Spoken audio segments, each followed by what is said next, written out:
ก็พูดถึงกองหลอนนะครับมาจนบางคนเนี่ยทุกวันนี้นะไปเสพสื่อมากๆจนบางคนจนหลอนนะครับยังมาเตือนผมอีกนะว่าระวังเจอกองหลอนสบายดีพี่น้องทางฝั่งลาวและฝั่งไทยทานผู้หนึ่งมันบอกที่บ่กล้ามาเที่ยวลาวย่านเนาะแม่นบ่ทานผู้หนึ่งมันบ่เพราะว่าทานย่านกองร้อนจะปรับไม้ทานย่านกองร้อนจะจับทานหรือว่าสารพัดเนาะเพราะว่ามีข่าวผ่านไปแล้วเนาะว่ากองร้อนลาวนี่ปรับไหมคนไทยตอนนั้นเท่านี้ภายหลังที่คนไทยไปนอนอยู่บ้านประชาชนเนาะแต่ว่ามื้อนี้แอดเองจะขอมาอธิบายให้พี่น้องฟังว่าหน้าที่กองร้อนของลาวนี่เขาเจ้าเฮ็ดหน้าที่หยังเนาะมีภาระบทบาทแนวใดเนาะกองร้อนลาวนี่มันอาจสิว่าหนึ่งก็แม่นเป็นตัวแทนให้แก่ตำรวจหรือว่าทหารเนาะที่ประจำหมู่บ้านแต่ละหมู่บ้านมันต้องมีหมดกองร้อน เขาเจ้าจะมีหน้าที่ติดตามคนเข้าคนออกภายในบ้านติดตามป้องกันคนขี้หลอกขี้ลักคนกินกาวดมกาวกินไม้ต่างๆแล้วก็ติดตามป้องกันคนขี้ลักมักจกต่างๆเนาะแต่บ่แม่นหมายความว่าสิป้องกันตลอด24ชั่วโมงเนาะถ้าว่ามีปัญหาเกิดขึ้นทุกอย่างจะแม่นหน้าที่ของกองร้อนเป็นผู้รับผิดชอบเมื่อทุกอย่างภายในบ้านเห็นบ่พี่น้อง แต่ว่ามีข่าวว่ากองร้อนไปปรับใหม่นักท่องเที่ยวไทยที่มานอนอยู่งานประชาชนลาวอันนี้ส่วนหลายจะเป็นข่าวมั่วพี่น้องเป็นข่าวบ่มีความจริงเนาะถ้าว่าท่านบ่ได้เฮ็ดหยังเกิดขึ้นถ้าว่าท่านไปผิดบ่ได้เฮ็ดผิดเนาะบ่ได้เฮ็ดผิดกฎระเบียบภายในบ้านหรือว่าท่านมาบ้านเขาโดยความบ่ถูกต้องแบบว่าลักลอบมามีปัญหาต่างๆอันนี้บ่ว่าแต่อยู่ประเทศไทยลาวประเทศไทยก็คือกันเนาะพี่น้องถ้าว่าคนลาวเนาะไปประเทศไทยไปแบบบ่ถูกต้องตามกฎหมายไปนอนอยู่บ้านใดบ้านหนึ่งถ้าว่าเขารายงานตำรวจนะตำรวจก็มาจับพี่น้องมาจับแท้ๆเนาะจะถูกจับและถูกปรับใหม่แท้ๆอยู่ลาวคือกันเนาะอยู่ลาวคือกันท่านจะโจมตีว่าลาวเฮาเป็นจังซั่นจังซี่เนาะอันนี้มันทุกประเทศมันมีระเบียบกฎหมายมีระเบียบของมันหมดพี่น้องเอ้ยแต่ว่าจะให้เฮ็ดแบบนั้นน่ะ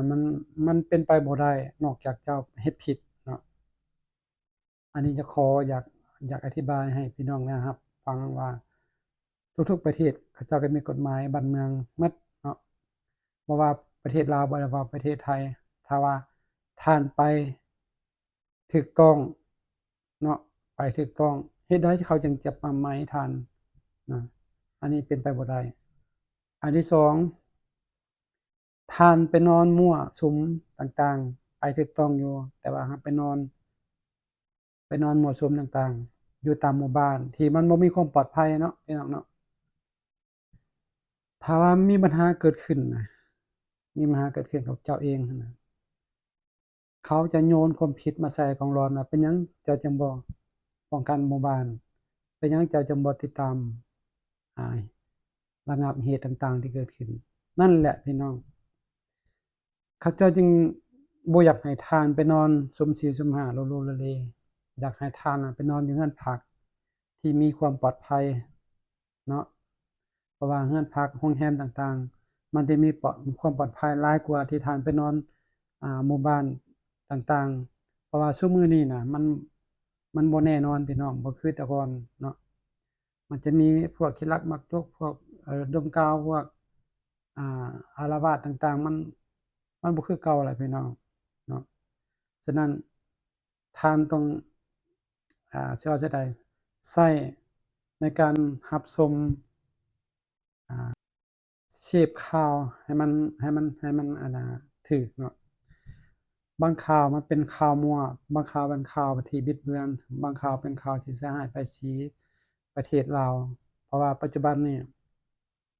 ลาวเรานี่เปิดการท่องเที่ยวเนาะเปิดให้มีการท่องเที่ยวเข้ามาลาวนี่จะมีนักท่องเที่ยวเข้ามาลาวนี่หลายที่สุดเลยพี่น้องบ่ว่าแต่จีนเกาหลีเนาะฝรั่งคนไทยนี่ถือว่าติดอันดับ1หรือ2ของนักท่องเที่ยวภายในประเทศเนาะฉะนั้นมีกลุ่มคนหนึ่งน่ะเขาเจ้าบ่อยากให้คนไทยนี่มาเที่ยวลาวหลายขึ้นแล้วก็เลยปั่นกระแสนี่เนาะให้พี่น้องเข้าใจว่าประเทศลาวเป็นจังซั่นจังซี่เนาะอันนี้ข้าพเจ้าขอรับประกันว่ามันบ่มีหยังเด้อพี่น้องเด้อบ่มีหยังท่านเชื่อบ่เพราะว่ามันมีนักท่องเที่ยวหรือว่านักยูทูบเบอร์ Facebook ต่างๆของคนไทยนี่เข้ามาลาวนี่เขาเจ้าจะไปทุกบ้านทุกแขวงไปทุกซอกทุกมุมเนาะเพื่อจะได้ข่าวเพื่อจะได้ภาพงามๆที่มันหายากเพื่อเอาลง YouTube เอาลงเพจเนี่ยให้คนไทยได้เบิ่งให้คนลาวได้เบิ่งเขาเจ้ายังออกความเว้าว่าเขาเจ้ามาหั่นประเทศลาวนี่เป็นเทื่อที่2ที่3ที่4แล้วก็บ่เคยมีปัญหากองร้อนจะมาประมาณเขาเจ้าเนาะดีบ่ดีเขายังบอกว่ากองร้อนน่ะยังต้มไก่ให้เขากินเชื่อบ่พี่น้องเชื่อบ่ท่านถ้าว่าท่านบ่เชื่ออ้ายนกจะมีคลิปเนาะให้พี่น้องรับชมคนไทยเข้ามาเที่ยวลาวเขาเจ้าลิ้นยูทูบเบอร์เนาะแม่นไผคือเอกคนเดินทางข้าพเจ้ายกแต่ผู้หนึ่งเนาะผู้หนึ่งผู้เดียวให้พี่น้องรับชมว่าเอกคนเดินทางเคยเว้าแนวใดกับเรื่องปัญหาของหลอนเนาะให้พี่น้องรับชมคลิปนี้ ผมก็เป็นคนหนึ่งนะครับที่ร่วมด้วยช่วยกันผลักดันปลุกกระแสขี่มอไซค์เที่ยวแขวงคำม่วนนะครับแต่ก่อนก็จะมีแต่พวกนักท่องเที่ยวฝรั่งนะครับหลังโควิดผมกับทีมงานครับ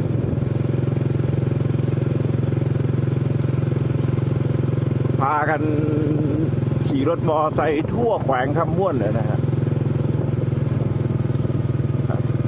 ก็ไม่ได้ยกย่องตัวเองนะแต่ว่าก็มีส่วนสำคัญในการผลักดันให้การท่องเที่ยวของแขวงคำม่วนนั้นเติบโตโดยการขี่มอไซค์เที่ยวครับ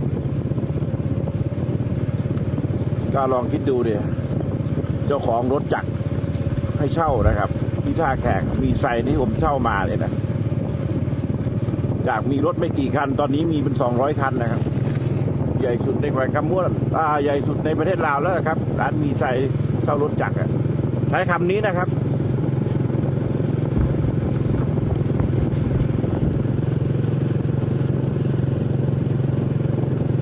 ยิ่งคนมาเยอะออกสื่อเยอะๆก็ยิ่งคนก็มานะครับ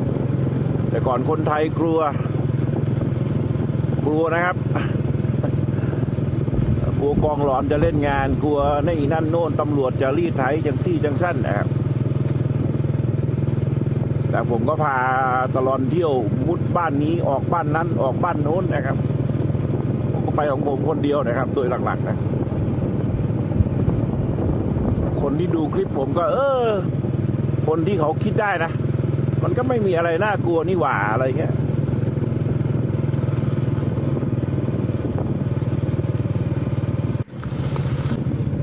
ก็พูดถึงกองหลอนนะครับมาจนบางคนเนี่ยทุกวันนี้นะไปเสพสื่อมากๆจนบางคนจนหลอนนะครับยังมาเตือนผมอีกนะว่าระวังเจอกองหลอน บางคน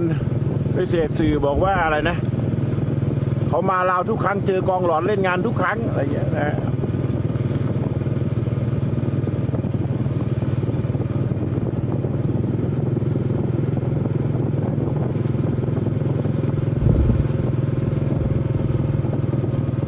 ผมไปทั่วทุกแขวงนะมุดบ้านนี้ออกหมู่บ้านนั้นไปคนเดียวด้วยนะครับ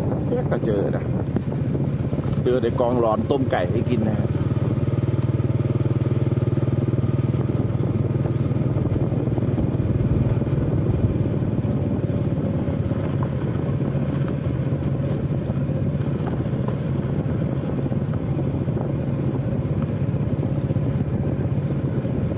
บางคนทำคลิปมาหน้าก็ไม่ให้ดูนะฮะบอกก็เจอกองหลอนจับนะฮะแต่ว่าเป็นอวตารนะครับก็แสดงว่าเขาตั้งใจทำคลิปปลอมออกมานะครับ ให้คนกลัวนะฮะมันก็มีนะครับผมเคยถามอยู่คนหนึ่งเขาบอกเขาเจอนะอยู่ในช่องไหนไม่รู้นะครับเขาบอกเขาเจอผมบอกให้ถูกจับที่ไหนกองหลอนหมู่บ้านไหนบอกผมจะไปหาเขาถูกจับในข้อหาอะไรอย่างนี้นะครับกองหลอนกับตำรวจไม่เหมือนกันนะครับกองหลอนคือ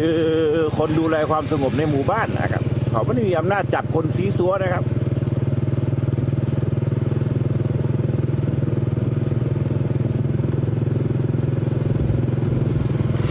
ถ้าคุณมาแบบ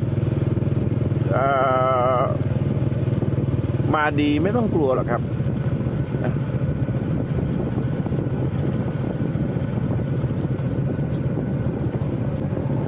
เขาก็มีหน้าที่ดูแลรักษาความสงบในหมู่บ้านของเขานะครับแขกไปไทยมานะครับใครเข้ามานะครับ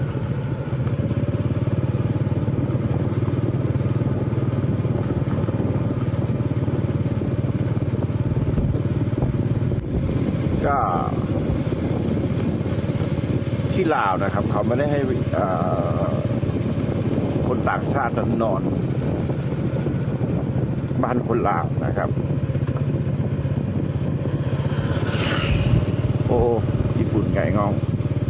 ดังนั้นหน้าที่กองหลอนเขาจะต้องมาตรวจสอบนะครับว่าคุณมาคุณได้ขอนายบ้านไหมขอได้รับความเห็นชอบจากทางคนดูแลในหมู่บ้านไหมนะครับไม่ใช่อยู่ๆคุณจะมานอนแม้กระทั่งคุณเป็นแฟนใครมานอนกับผู้สาวในหมู่บ้านคุณก็เจอนะครับคุณก็โดนปรับนะครับมันผิดกฎหมายเขาบางคนบอกว่าล้าหลังนะครับที่ไทยไม่เห็นมีบอกผมจะฝากบอกพี่น้องคนไทยนะครับคุณอย่าไปเม้นอย่างนี้นะครับนะฮะการให้ที่พักพิงต่างด้าวนั้นนะผิดกฎหมายไทยเหมือนกันนะครับเพียงแต่ไม่มีคนฟ้องไม่มีคนแจ้งเฉยๆนะ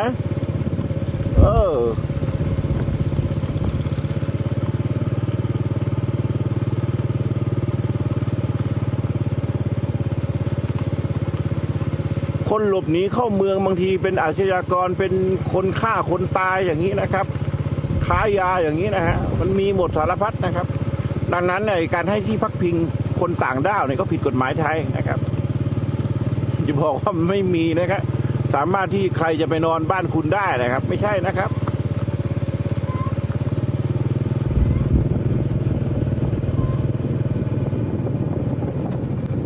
ใครเข้าใจผิดก็เข้าใจใหม่นะครับ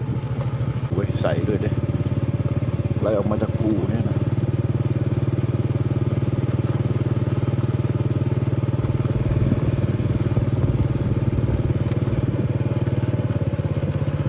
หน้าฝนจะมานะครับเมื่อผมผ่านมานี้เลยแวะเข้ามาชมอีกหน่อยนะครับหน้าฝนจะเข้ามานะครับผมว่ามันหน้าฝนน่าจะสวยดีนะตรงนี้ร้านตัดยิบเสื้อผ้าเขาไม่ใช้คำว่าเย็บนะครับภาษาลาวใช้คำว่ายิบผมก็คุ้นเคยคำว่ายิบผ้าไม่คุ้นกับคำว่าเย็บผ้านะยิบนะครับหอยออีบอยิบนั่นแหละครับยิบผ้า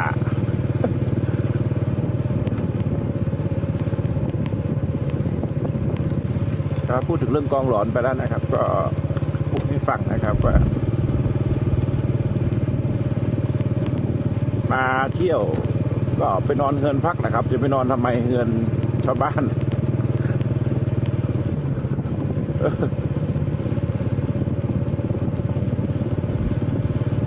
มันมีอะไรน่าไปนอนผมก็ไม่เข้าใจเหมือนกันอยากจะไปนอนนะครับ แล้วก็ไปบอกว่าบางคนก็ถึงบอกว่าอาการหนักกันแหละครับ มาทำคลิปด่าเขานะครับ โดยที่ไม่รู้ตัวเองไม่รู้เลยนะครับว่า การให้พักพิงประเทศไทยนะครับ ให้ที่พักพิงคนต่างด้าวนี่นะครับ คุณโดนจับนะครับ หนักด้วยนะฮะใครไม่เชื่อก็ลองพิสูจน์ได้แล้วก็ไปแจ้งตำรวจนะครับ ให้คนข้างบ้านไปแจ้งตำรวจดูนะครับว่าคุณจะถูกจับไหมลองพิสูจน์ได้นะครับ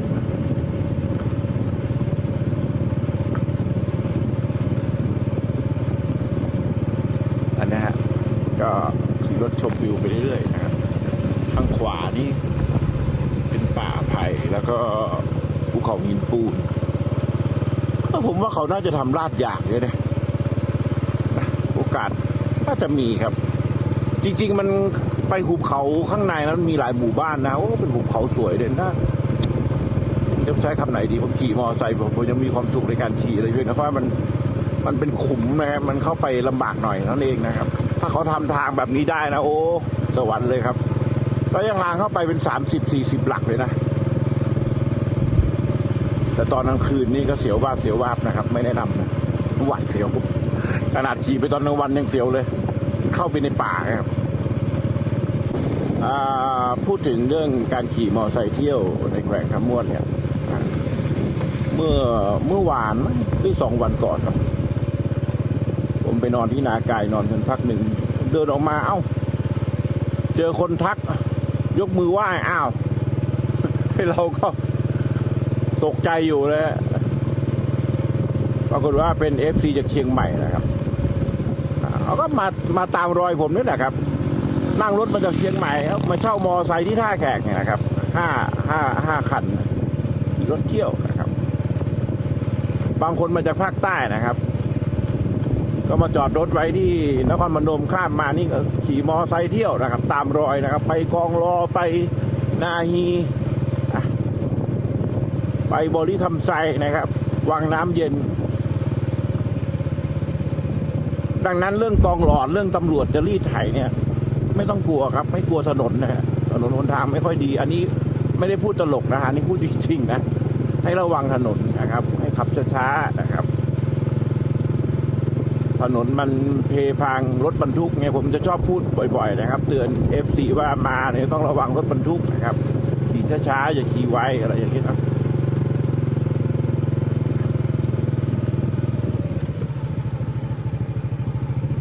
แต่ทาง13ตอนนี้มันดีแล้วนะครับสบายนะครับถ้าใครชอบแบบเที่ยวแบบแนวนี้นะฮะขี่รถมอเตอร์ไซค์ชมอะไรไปเรื่อยๆเปื่อยก็นะ